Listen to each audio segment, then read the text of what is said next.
130 ans de l'école catholique au Togo, on n'a pas encore fini d'en parler. Après la semaine de l'art, nous nous intéressons aujourd'hui à une activité aussi fondamentale inscrite au programme du jubilé. Vous allez la découvrir, chers téléspectateurs, tout au long de cette émission.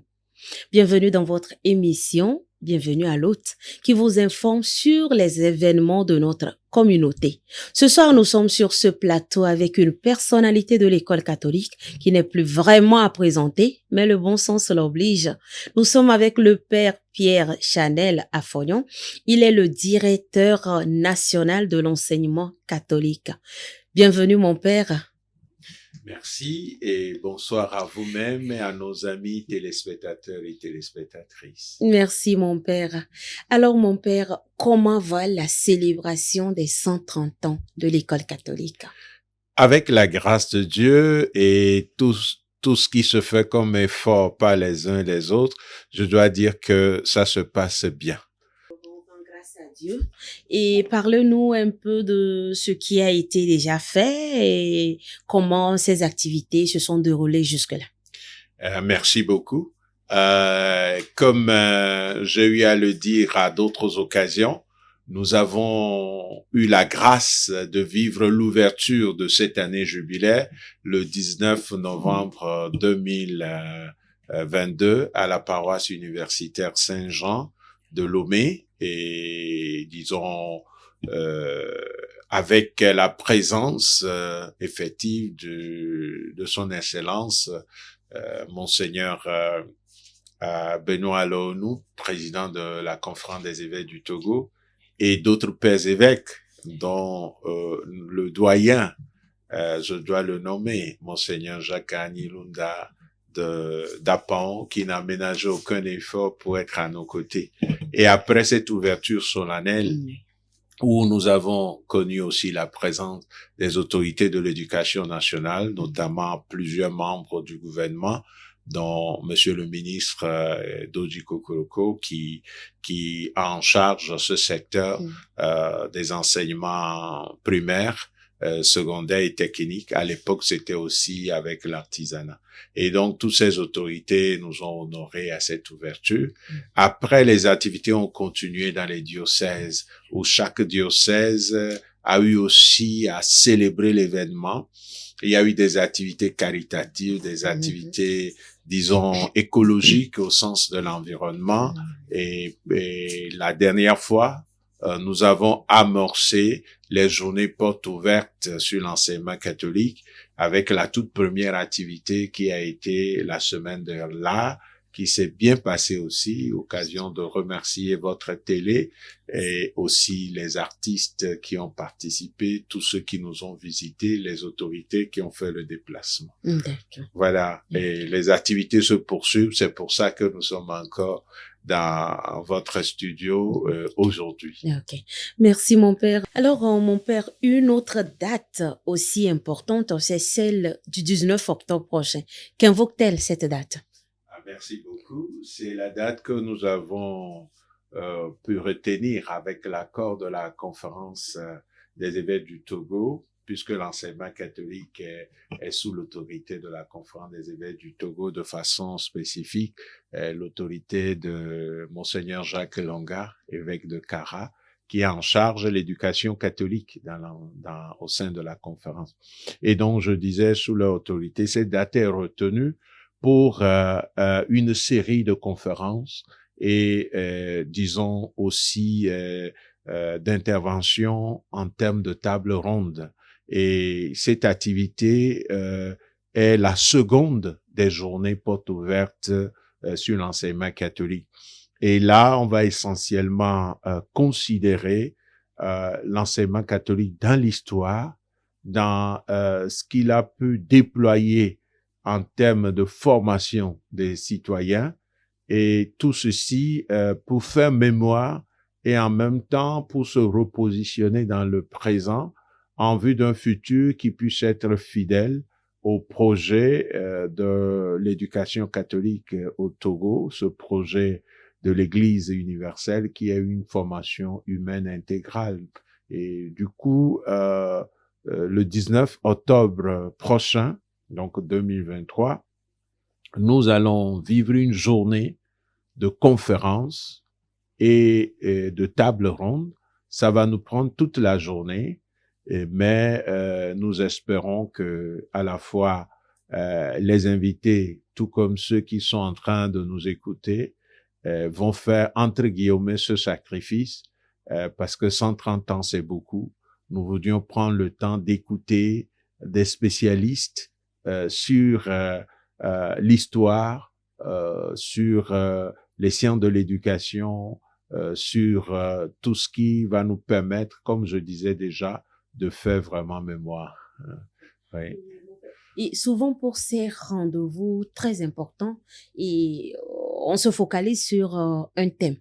Et Oui. quel est le thème de ce rendez-vous et que suscite-t-il? Ah, merci, merci. Le thème retenu, je le partage avec vous et avec nos amis auditeurs et auditrices, et puis téléspectateurs, téléspectatrices. Le thème, le voici: l'école catholique au Togo, histoire, acteur clé de son développement et grande figure formée par elle.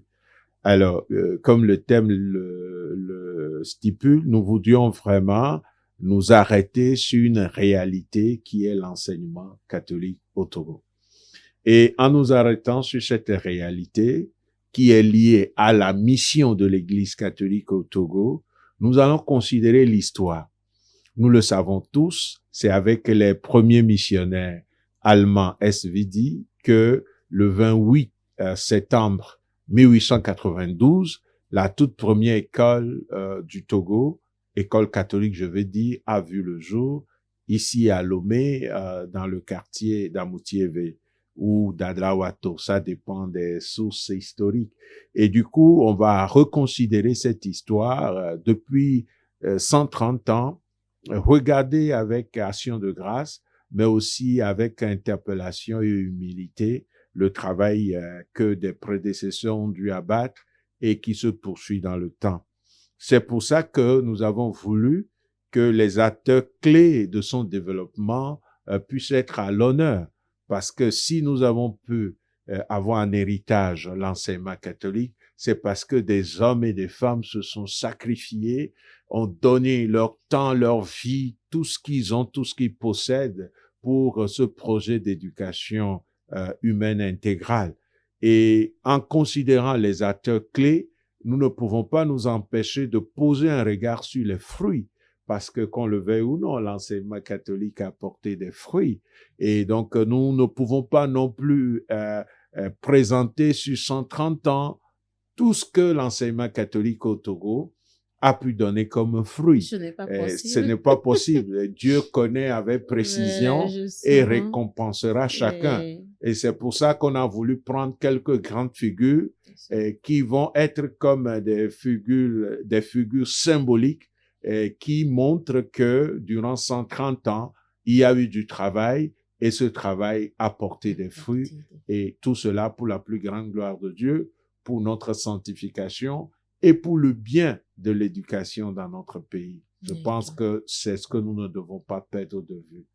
Oui. D'accord. Des fruits depuis 130 ans pour notre sanctification, pour la plus grande gloire de Dieu, pour l'école catholique, l'éducation qui tient à cœur tout homme de cette vie. Alors, mon père, quels sont les acteurs de cette journée de conférence et table ronde? Ah, voilà. Je vais parler de façon à ce que nos amis qui sont déjà invités, puisque je dois le dire, sont des conférences et tables rondes qui sont ouvertes à tout le public. Hein. Toute personne peut venir. Je dirai tout à l'heure le lieu et je donnerai d'autres informations. Mais il y a, je dirais simplement, d'éminents professeurs d'université qui vont intervenir. Parmi eux, il y a des historiens, il y a ceux qui relèvent des sciences de l'éducation en général.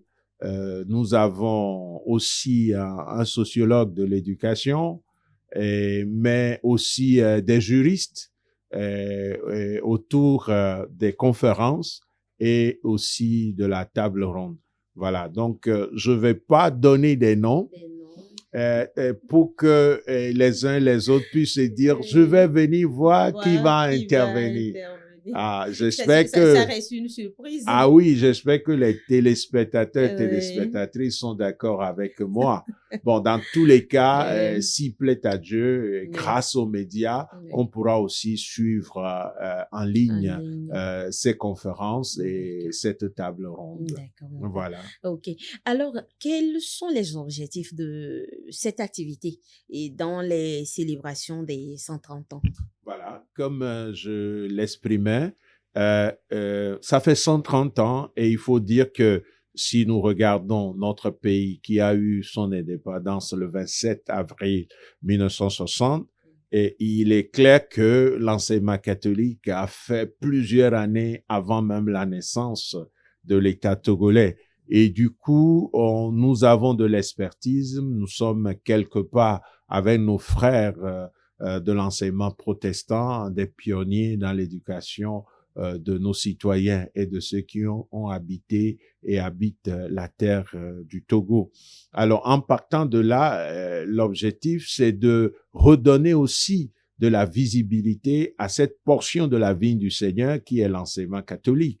Et ce faisant, je l'ai exprimé, faire mémoire, parce que faire mémoire permet souvent de rendre grâce à Dieu, qui est la source de toute bénédiction, et cette œuvre, elle vient de lui parce que rien ne tient dans le temps sans lui. Mais en même temps, ça permet de se rappeler que nous avons reçu un trésor et que c'est des hommes et des femmes qui ont travaillé pour cela et nous ne pouvons pas les oublier. Même si nous ne pouvons pas les nommer un à un, on doit se rappeler d'eux dans leur totalité. Et aussi, c'est une occasion pour s'interroger sur le présent. Il faut dire que le présent de l'éducation catholique ou de l'enseignement catholique au Togo n'est pas du tout gai, surtout quand nous prenons la situation du traitement salarial de notre personnel. C'est un défi majeur et il y a d'autres défis. Voilà, il y a d'autres défis et donc l'objectif c'est de regarder aussi cette réalité et ensemble avec les acteurs publics, je veux dire les responsables et décideurs de notre nation, mais aussi les communautés catholiques et les hommes et femmes de bonne volonté, les parents d'élèves et l'ensemble des acteurs de la communauté éducative, nous puissions oser travailler davantage main dans la main pour que ce secteur qui est à la fois une portion de la vigne du Seigneur, comme je disais, mais en même temps, disons, un lieu où s'exerce l'éducation et du coup, c'est une œuvre d'utilité publique, et conjuguer nos efforts pour que tout Togolais qui désire envoyer son enfant à l'école catholique puisse le faire. Autrement dit, il faudrait qu'un travail puisse se faire aujourd'hui pour que dans les jours qui viennent, l'école catholique soit accessible à tous et ne puisse pas ignorer les pauvres, pour que cette école ne devienne pas une école pour les riches, une école pour l'élite, ainsi de suite. Et ça, aujourd'hui, dans sa situation, si nous n'innovons pas, si ensemble avec les autorités publiques, nous n'osons pas faire d'autres sauts et que nous n'ouvrons pas d'autres pistes, l'école catholique risque de ne plus être ce qu'elle a été jusqu'à présent, c'est-à-dire une école qui a fait une notion préférentielle pour les pauvres et qui reste ouverte à tous les enfants qui vivent au Togo. D'accord. L'école catholique doit être accessible à tous et ne doit pas être une école de riches. Alors, tous les acteurs doivent s'impliquer, vraiment. Mon père, et ce rendez-vous marque-t-il la fin du jubilé? Ah, merci. Non, pas du tout. C'est juste la deuxième activité des journées portes ouvertes. Je profite de l'occasion pour dire qu'il y a encore une dernière activité des journées portes ouvertes. Ça va être un méga concert, essentiellement avec nos apprenants, nos professeurs, des anciens élèves qui sont de grands artistes aujourd'hui.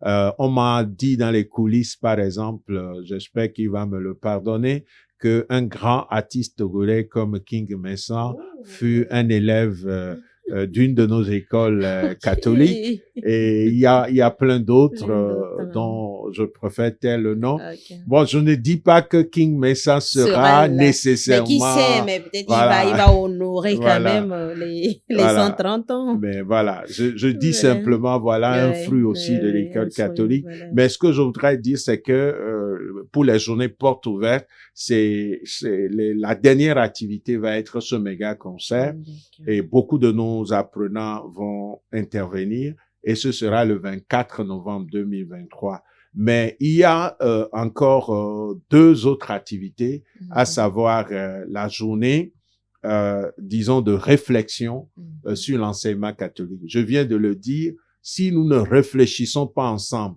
avec les décideurs, ce que je peux appeler le pouvoir public et les autres acteurs, pour redonner vie à l'éducation catholique, on risque de perdre tout ce trésor dans la nation. Donc, il y aura une journée de réflexion et puis ça, ce sera le 9 novembre et le 10 novembre, il y aura également une rencontre en présentiel et un webinaire avec les responsables de l'enseignement catholique et les décideurs. Et donc, voilà d'autres activités qui attendent. Et la clôture, disons, de façon solennelle, va se faire ici à Lomé le 25 novembre 2023 avec une messe pontificale. Le lieu sera précisé dans les jours qui viennent parce que c'est à la conférence des évêques du Togo de décider du lieu. Et comme il n'y a pas encore de décision officielle, tout ce qui m'a été confié, c'est que ce sera à Lomé. Sur quelle paroisse, ça, nous allons le savoir dans les jours qui viennent. D'accord, mon père. Merci beaucoup. D'accord. Et cette activité qui retient notre attention, la conférence et table ronde, nous connaissons la date, le 19 octobre. Oui.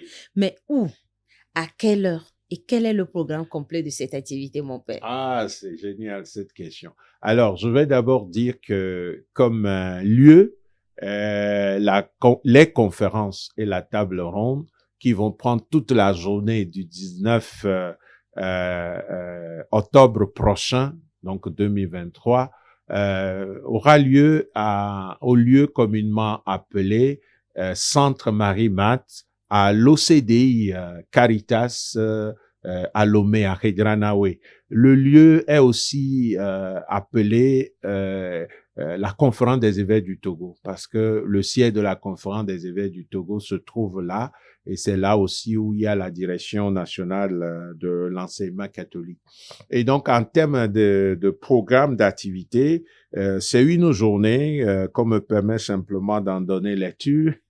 Si les téléspectateurs, téléspectatrices l'acceptent, Ils vont l'accorder. Ah, ils merci. sont très gentils. Ah, c'est bien, c'est bien. Et donc, à 8h, ce sera l'accueil et l'installation des participants. À 8h30, la prière d'ouverture. Je fais grâce de ceux qui vont intervenir. Oui, hein. Et 8h35, le mot de bienvenue. 8h45, allocution d'ouverture. Et 8h55, présentation des objectifs et agenda de la journée. Voilà. Donc, ça c'est... Et la première partie de la journée commence à 9h avec une conférence d'ouverture. Cette conférence d'ouverture a pour thème l'enseignement catholique dans l'histoire de l'éducation au Togo. Origine, mission et importance dans la formation humaine intégrale de qualité aujourd'hui. Et après cette conférence, à 10h, il y aura un débat. Et à 10h30, une pause café parce qu'il faut maintenir le corps pour que la communication puisse être bien accueillie. C'est très important, mon père, cette partie. Voilà. Merci beaucoup. Et à 11h, nous reprenons avec une autre conférence dont le thème est la réalité salariale du personnel de l'enseignement catholique et la politique de la fonction enseignante au Togo.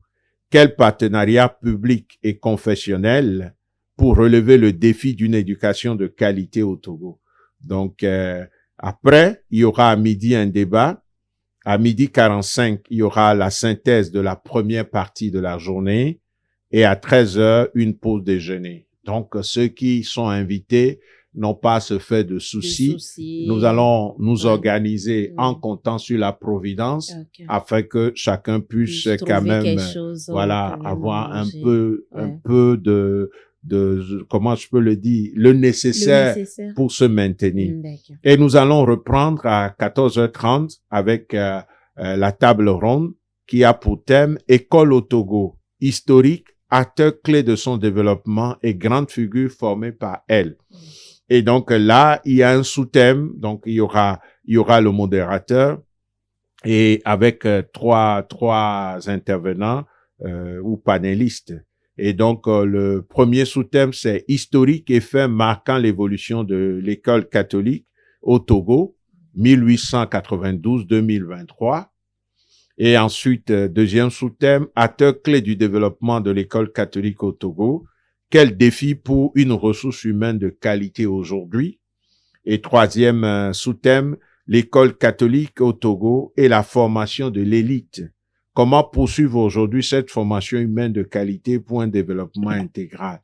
Comme j'ai eu à le dire, ces thèmes vont être assurés par des universitaires, spécialistes, chercheurs dans les domaines concernés. Et il y aura à 16h15 une pause santé, puis à 16h45 le débat général, puis 17h30 cérémonie de clôture. Voilà un peu le programme décliné de la journée. Nous invitons les uns les autres à nous consacrer cette journée du 19 octobre de 8h à 17h30 avec des pauses où chacun sera quand même à l'aise avec l'aide de Dieu et la souplesse des uns et des autres. D'accord. Voilà. Et des sujets très importants. Chers amis, fidèles téléspectateurs, nous comptons sur vous. Alors, nous allons dire rendez-vous le 19 octobre au centre Maria-Marthe ou soit centre conférence des évêques.